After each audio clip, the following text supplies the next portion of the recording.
Salut à tous les price actionneurs. Avant de regarder la vidéo, lisez le disclaimer. Je vous rappelle que cette vidéo n'est absolument pas un conseil en finance. Notre CAC 40, alors, en journalier, que s'est-il passé?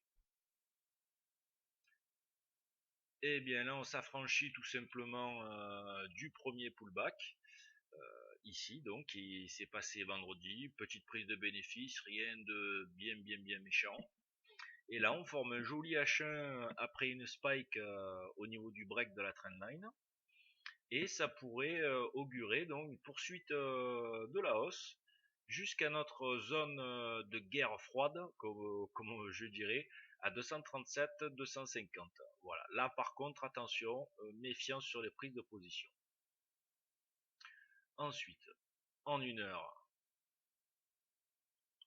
nous sommes sortis donc de notre canal éternel, alléluia. Notre wedge bull flag a essayé d'être invalidé ce matin à 10h, mais ça l'a pas fait. Et là, en fait, notre canal donne lieu à une zone de ranging, ce qui est tout à fait logique en termes de price action. En 5 minutes, pas mal de choses. Alors, ce matin, ouverture à ce niveau-là sur un opening range qui a été breaké assez facilement.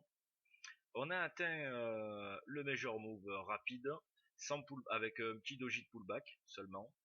Puis on s'est redégradé, donc on a essayé de passer fortement à 9h45 sous le wedge bull flag. Par contre, attention, c'est une figure qui est contrôlée par l'unité de temps 1 heure, donc en 5 minutes en fait, même si on avait un beau mouvement baissier ici et des belles trend bars, le problème est que on était toujours sous le coup d'un overshoot et ça n'a pas manqué en 1 heure. Là ici, on a clôturé à 11h en overshoot. Donc la création d'un higher low à ce niveau-là, qui pouvait nous faire rentrer sans problème pour la continuation de la hausse. Certains traders sont rentrés ici, d'ailleurs moi aussi, à ce niveau-là à midi 5.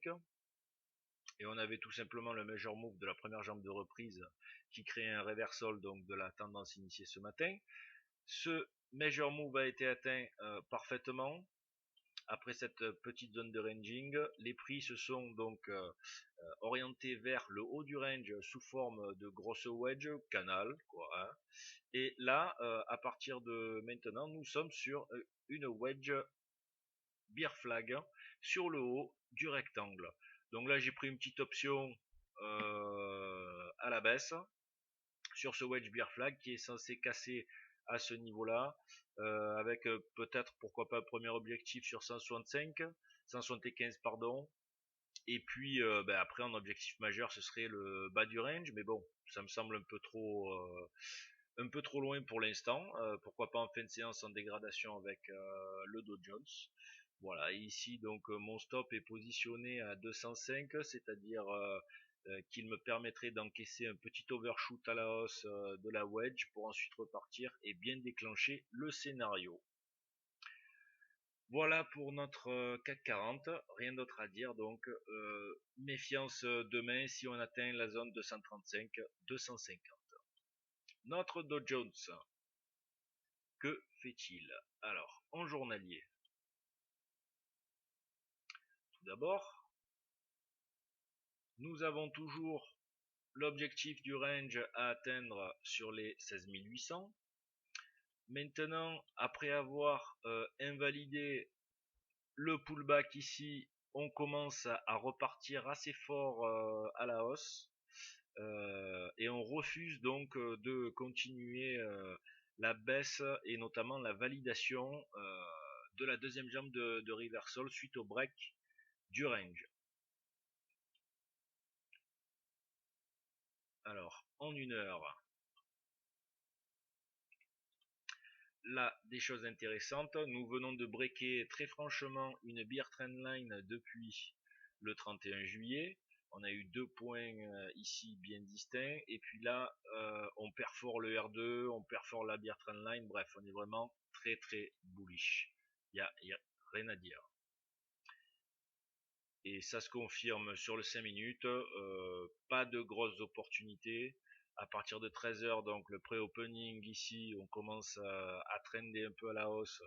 On casse, on a une rupture de ce niveau des 430 qui était assez sympa ici sur cette bull bar à 14h05. Ensuite, on a une zone de pullback et un 20 moving à ce niveau-là qui a été assez violent à l'ouverture. D'ailleurs, Vince, bravo. Bravo pour tes points à ce niveau-là. Puis ensuite, on s'est acheminé donc sur le R2 sous forme de petit canal pour finir sur une zone d'attraction assez forte, 16 000, 17 600, 17 580. Voilà, cette zone-là est quand même une zone assez forte. On vient de l'enfoncer, mais attention, 76 à 601, c'est pas mal comme dépassement, mais il faut confirmer assez vite pour pouvoir aller rejoindre le R3 jours. Voilà pour le Dow Jones. Ensuite, notre euro dollar en journalier. Alors, que s'est-il passé? En journalier, nous avons un beau Dueling Lines qui a été breaké. Donc, aujourd'hui, on confirme le break de ce Dueling Lines, ce qui validerait une oscillation sur les 1,1380. Bon, là, c'est un peu tôt pour essayer de viser ça, mais malgré tout, ce serait un swing tout à fait acceptable avec un stop pas trop éloigné des 1,0778. En une heure, là, on voit le break qui s'est matérialisé ici par une petite zone de ranging dont on est en train de s'affranchir.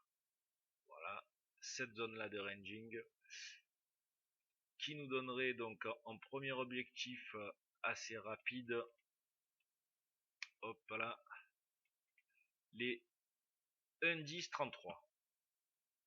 Sinon, à part ça, rien à dire. La moyenne mobile est croissante, elle soutient les prix, malgré un overshoot ici qui a été très rapidement corrigé. Passage pas plus de 3-4 barres derrière la moyenne mobile, donc c'est de bon augure pour les bullish pour l'instant. En 5 minutes, donc là, ce matin, on avait une belle zone de ranging ici, un beau range qui a été cassé avec un major move atteint assez rapidement ici. Puis, on réintègre le range pour créer un lower high. Pareil, trendline, donc des points de 9h25 et 14h15 pété lors de l'opening des US vers 16h. Et puis là, ça trend tout doucement, et ça monte progressivement. Premier objectif, un premier palier serait peut-être le R1. Mais bon, vu la volatilité, vaut mieux attendre soit la séance de Tokyo, soit carrément s'abstenir de trader sur l'eurodoll. Voilà, je vous souhaite de passer une excellente soirée et je vous dis à demain.